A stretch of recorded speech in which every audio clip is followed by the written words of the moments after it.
5वां प्रश्न। भगवान, मेरी पत्नी मां आनंद कुमुद अपने अंतस में बार बार आपको देखती है और आपसे बातें भी करती है। यह सिलसिला 2 वर्षों से जारी है और इस अंतरंग वार्ता के अनुसार उसने अपनी जीवन शैली बदल ली है। उसने बाहर जाना छोड़ दिया है, ध्यान करना भी, और भोजन बिल्कुल कम कर दिया है। भगवान कृपा करके बताएं कि यह क्या हो रहा है। क्या आध्यात्मिक दृष्टि से यह शुभ और सही है? यदि नहीं तो छूटने का उपाय बताने की कृपा करें। आनंद कुमुद को अब तक जो हुआ है ठीक हुआ है, लेकिन उससे भी आगे जाना है। अभी उस पर अटक नहीं जाना है, रुक नहीं जाना है। ज़ैन फकीरों की प्रसिद्ध कहावत है, ध्यान करने के पहले पहाड़ पहाड़ थे, नदियां नदियां थी। फिर ध्यान किया, नदियां नदियां ना रही, पहाड़ पहाड़ ना रहे। फिर समाधि उपलब्ध हुई, पहाड़ फिर पहाड़ हो गए, नदियां फिर नदियां हो गई। ये 3 बातें ख्याल रखना। जब ध्यान तुम शुरू करोगे तो जीवन शैली बदलेगी, क्योंकि ध्यान एक बड़ी क्रांतिकारी बात है। एक नया तत्व तुम्हारे जीवन में प्रविष्ट हुआ। जो कल तक सार्थक दिखता था अब व्यर्थ दिखाई पड़ने लगेगा। उससे ज्यादा सार्थक मिलने लगा तो तुलना पैदा होगी। पूछा नहीं है हेमंत ने, लेकिन अड़चन यही है कि पत्नी को अब काम वासना में कोई रस नहीं रहा है। उसी से पति का मन परेशान हो रहा है। डर से पूछा नहीं है कि पता नहीं मैं क्या कहूं, मेरा कुछ भरोसा नहीं है।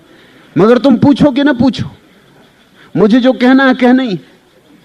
तुम्हारे प्रश्न की फिक्र कौन करता है? और तुम्हारी बेचैनी भी मैं समझ सकता हूं, क्योंकि पति का अभी भी रस है काम में, और पत्नी का रस चला गया, अड़चन हो गई। पत्नी ने बाहर जाना भी बंद कर दिया, पत्नी ने भोजन भी कम कर दिया, और इतना ही नहीं, पत्नी ने ध्यान भी छोड़ दिया।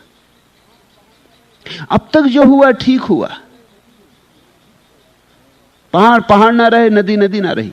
अब और एक कदम आगे उठाओ, पहाड़ को फिर पहाड़ हो जाने दो, नदी को फिर नदी हो जाने दो। अब फिर सामान्य जीवन में लौट आओ। जब ध्यान तुम्हें फिर से सामान्य जीवन में ले आए, तभी समझना कि परिपूर्णता हुई।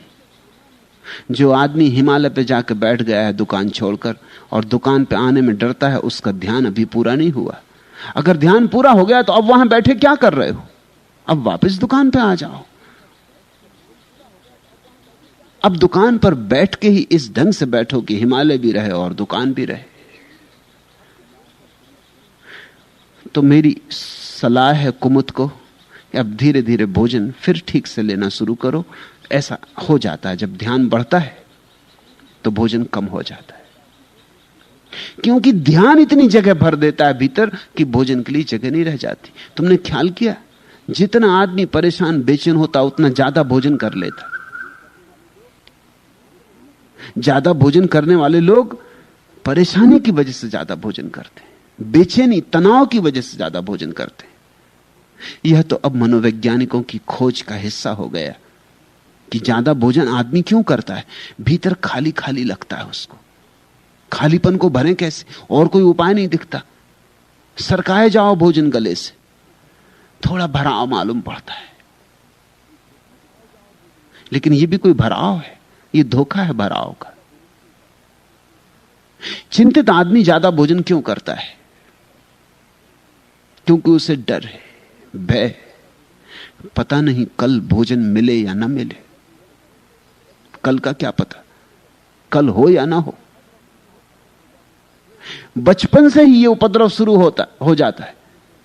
तुमने ख्याल किया, जो मां अपने बच्चे को पूरा पूरा स्तन देती जितना बच्चे को चाहिए, तुमने ख्याल किया? देखा नहीं देखा हो तो ख्याल करना।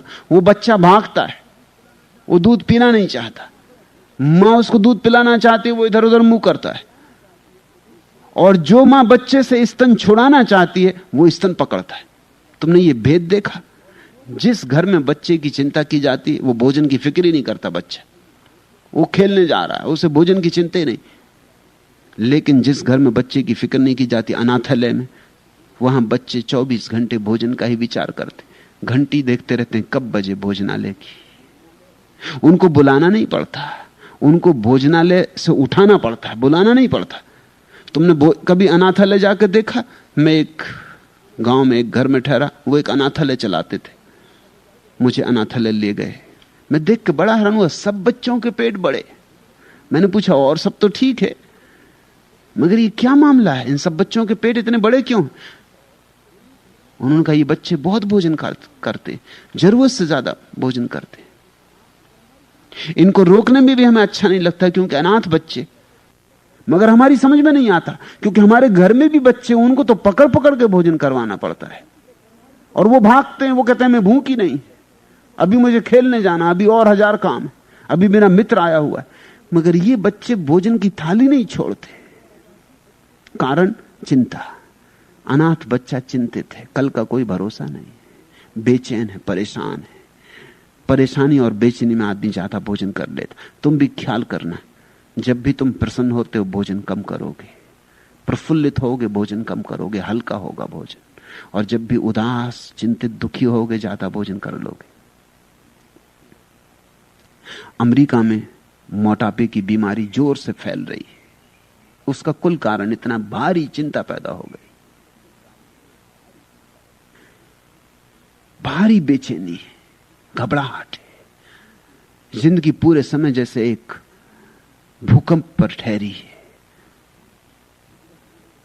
तो ध्यान के साथ ऐसा हो जाएगा कि भोजन कम हो जाएगा। ये ठीक हुआ। और ध्यान के साथ काम वासना में भी रुचि कम हो जाएगी क्योंकि ऊर्जा ऊपर की तरफ बहने लगेगी। ये भी ठीक हुआ।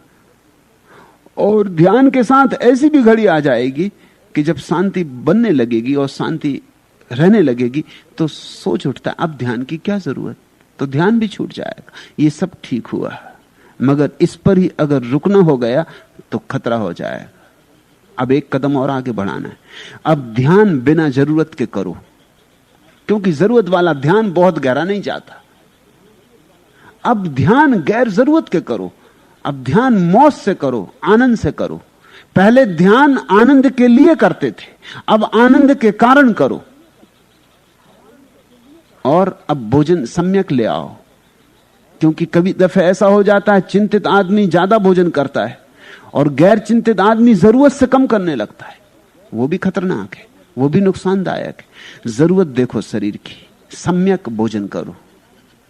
और पति की अगर जरूरत शेष है तो पहले तो तुम अपनी वासना के कारण पति के साथ संभोग में उतरती थी, अब करुणा के कारण, प्रेम के कारण उतना पति की अभी जरूरत शेष है। पति से प्रेम है या नहीं? ध्यानी का प्रेम तो गहरा हो जाए। पति की पीड़ा को समझो। और अगर पति के साथ ये पत्नी ध्यानपूर्ण अवस्था में रहकर संभोग में उतरे तो जल्दी ही पति के जीवन में भी संभोग की गहराई बढ़नी शुरू हो जाएगी, ध्यान की गहराई बढ़नी शुरू हो जाएगी संभोग की गहराई के साथ साथ। क्योंकि संभोग के क्षण में ध्यान जितनी आसानी से एक दूसरे में उतर जाता है, किसी और क्षण में नहीं उतरता। अब पति पर करुणा करो, दया करो, पति को परेशान मत करो। ये इसलिए मैं कह रहा हूं कि ये एक ही जोड़े का मामला नहीं है, और जोड़ों का मामला भी।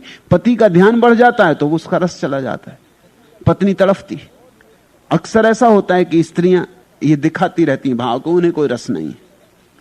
जब तक पति उनके पीछे लगा रहता है तब तक वो दिखाती रहती है उन्हें कोई रस नहीं काम वासना में। लेकिन जैसे ही पति ध्यान में उतरता है और उसका रस जाता है, पत्नी घबराती, क्योंकि पति से सारा संबंध ही यही था कि पति उसके पीछे चलता था, उसकी जरूरत थी। अब जरूरत खत्म हो रही, कहीं संबंध ही ना टूट जाए। जरूरत ही खत्म हो गई तो फिर संबंध कैसे होगा? तो एक बहुत हैरानी की घटना रोज मेरे सामने आती। पति अगर ध्यान में गहरा उतरता है, पत्नी एकदम काम वासना में उत्सुक हो जाती, जितनी वो कभी उत्सुक नहीं थी, या उत्सुक तो रही होगी लेकिन दिखलाती नहीं थी।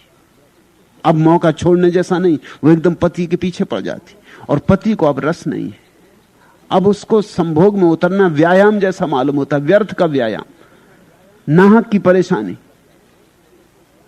जोड़ों के लिए मैं ये कहना चाहता हूं कि ध्यान में अगर तुम दोनों साथ साथ बढ़ते रहोगे तो ये अड़चन नहीं आती, मगर ऐसी कोई अनिवार्यता नहीं है कि तुम पति पत्नी हो इसलिए ध्यान में तुम्हारी गति समान हो सके। अक्सर तो ऐसा होगा, एक आगे बढ़ जाएगा, दूसरा पीछे रह जाएगा। दूसरे पर दया करना, दूसरे पर प्रेम रखना, करुणा रखना, दूसरे की जरूरत की चिंता करना, यही तो कर्तव्य है और यही तो ध्यानी का उत्तरदायित्व है। तो अब कुमुद, भोजन सम्यक करो, ध्यान आनंद के लिए करो, बाहर भी जाओ, क्योंकि बाहर भी परमात्मा है, भीतर ही थोड़ी। पहले भीतर पहचानना पड़ता, जब भीतर पहचान आ गई तो फिर बाहर जाके जगह जगह पहचानना पड़ता। इतने रूपों में प्रकट है, भीतर ही क्या बैठे रहना। भीतर एक रूप देख लिया, अब अनंत रूप देखो। भीतर तो पहचान के लिए जाना पड़ता, पहचान हो गई, अब बाहर भी जाओ। अब बाहर और भीतर दोनों को जोड़ो। जो आदमी भीतर ही भीतर रहे वो अधूरा, और जो आदमी बाहर ही बाहर रहे वह भी अधूरा। कार्ल गुस्ताव जुंग ने मनोवैज्ञानिक विधि से आदमियों के दो भेद किए हैं, एक्सट्रोवर्ट और इंट्रोवर्ट, बहिर्मुखी और अंतर्मुखी। दोनों अधूरे होते। बहिर्मुखी बाहर ही बाहर रहता, अंतर्मुखी भीतर ही भीतर रहता। अंतर्मुखी उदास हो जाता है और बहिर्मुखी अशांत हो जाता है। व्यक्ति दोनों का तालमेल होना चाहिए। जैसे तुम अपने घर के बाहर भीतर आते हो, जब बाहर सुंदर धूप निकली है और फूल खिले हैं और पक्षी गीत गा रहे हैं, तब तुम भीतर बैठे क्या करते हो? बाहर आओ, धूप के साथ नाचो, वृक्षों से थोड़ी बात करो, फूलों से थोड़ा बोलो, बतियाओ। जब बाहर बहुत धूप घनी हो जाए तो भीतर आओ, विश्राम करो। भीतर विश्राम, बाहर श्रम। भीतर भी डुबकी मारो, बाहर भी डुबकी मारो। परमात्मा को पूरा ही पूरा पियो, अधूरा अधूरा क्या। इसलिए एक कदम और उठाओ। अब नदी फिर नदी हो जाए, पहाड़ फिर पहाड़ हो जाए।